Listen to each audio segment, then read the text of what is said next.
Welcome back, everyone. It's Dina Kalmeta here, and for today's news, I'd like to first talk about Israel, as media reports are claiming that Hezbollah, which effectively runs Lebanon, has announced its plans on attacking Israel this summer. The Israeli Broadcasting Corporation, Khan, cited an article in the Saudi Arabian daily newspaper published on Thursday, and in the article, Western diplomatic sources in Beirut stated that all the data indicates that a war is imminent in the very near future. The cause for Hezbollah's rise in aggression, according to the diplomatic sources, is that they feel besieged from all sides and is therefore willing to go to extreme measures to break out. The source stated that war against Israel can turn the bowl upside down as they grab all the cards. The diplomatic source also said that a confrontation can also break out in the northern section of the border between Lebanon and Syria before the U.S. presidential elections. This week, a Lebanese newspaper reported that there is talk in Hezbollah circles about a possible war with Israel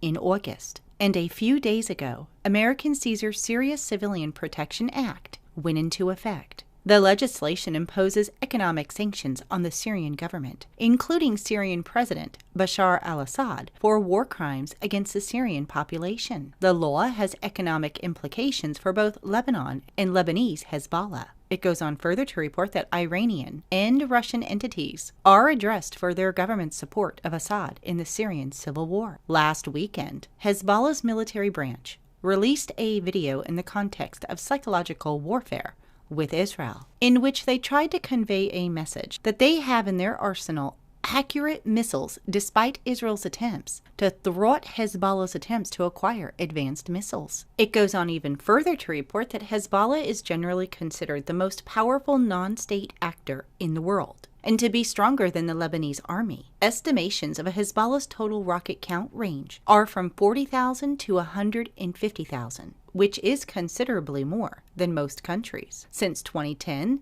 there have been rumors that Hezbollah has been supplied with large, powerful, Soviet-made Scud missiles from Syria. Hezbollah possesses limited numbers of anti-aircraft and anti-ship missiles, as well as thousands of anti-tank missiles, which they are skilled at using. And by comparison, during the 2006 war, Hezbollah fired 4,000 short-range rockets into northern Israel, which killed 50 people from Israel. In an article for the BESA, Dr. Elam noted the threat of Hezbollah missiles, stating that the IDF has many more weapons and much more manpower than Hezbollah, but Hezbollah has up to 150,000 projectiles aimed at Israel, and all of Israel is within Hezbollah's missile range, but it would primarily target the north of the country. The sheer quantity of rockets available to Hezbollah means that Israel's defense systems, such as the Iron Dome, would only be able to intercept some of them.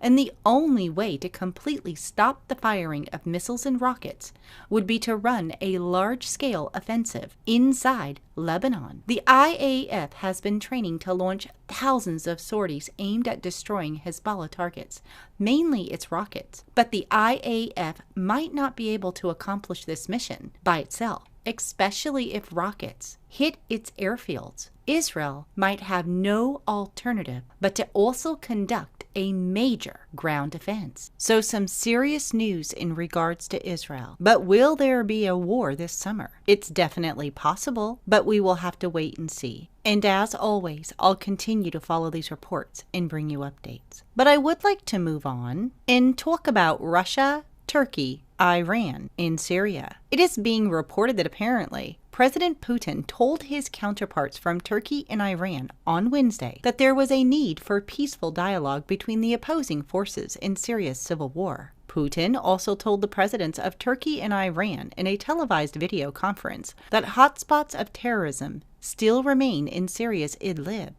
and other regions. He stated an inclusive inter-Syrian dialogue should be actively promoted within the framework of the Constitutional Committee in Geneva. I propose to support this process to help the participants to meet and start a direct dialogue. In a joint statement, Russia, Turkey, and Iran expressed the conviction that Syria's war had no military solution and has to be settled only via a political process. They also welcomed a meeting of the Syrian Constitutional Committee in August, a gathering that is meant to be a step forward in what the United Nations says will be a long road to political reapproachment, followed by elections. They also agreed to hold the next trilateral summit on Syria in Iran, but gave no date, saying it would meet when possible. And apart from the Syrian issue, the three countries agreed to promote their economic cooperation. So this right here is a very interesting headline, because we see these same nations, Russia, Turkey, and Iran, in the prophecy Ezekiel chapter 38 and 39. All three of these nations, including other nations,